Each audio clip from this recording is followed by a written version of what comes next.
He meant it as a passing remark, but the way she answered made the hammer slip in his hand. The nail bends under Luke's strike, metal screeching against wood as he freezes mid-swing. Across the creek, Ivy stands with a soaked shirt twisted in her hands, water dripping slow into the dust. She doesn't smile, doesn't look away. The wind shifts through the birch trees, and for a second, even the creek seems to quiet as her words settle between them. And Luke doesn't move. Tell me, what would you do if you heard something you weren't ready for? By late afternoon, the heat had settled low over Cedar Bluff, pressing the dust flat against the road and leaving the sky stretched thin and pale. The kind of quiet that came after a long day's work hung over the land, broken only by the dull rhythm of iron striking wood. Luke Harper stood along the fence line, one boot braced against a post, driving a nail into place with steady, practiced swings. The wood gave a dry crack each time the hammer met it, the sound carrying out over the shallow creek bed that ran between his land and the Carter place.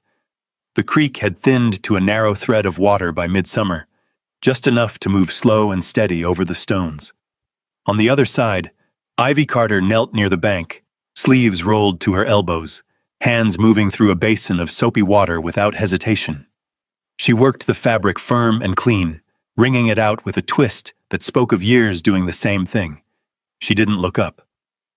Luke set another nail, wiped the back of his wrist across his forehead, and glanced once in her direction before fixing his eyes back on the fence.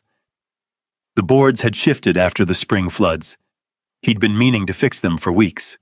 Water came higher than usual this year, he said, not raising his voice, just enough for it to carry across the space between them. Ivy dipped the shirt back into the basin, swirled it once, then lifted it again. It always takes that bend first, she answered. Same spot every spring. Luke nodded, though she wasn't looking. He drove another nail, the hammer striking true. Had to replace 2 posts down by the ridge. Soil's still soft under it. A pause settled in. The sound of water dripping from the cloth filled it. Somewhere farther off, a hawk called once, then went quiet again.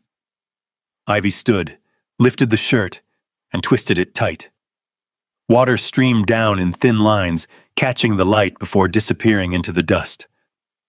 A few loose strands of hair had slipped from the tie at the back of her neck, sticking faintly against her skin.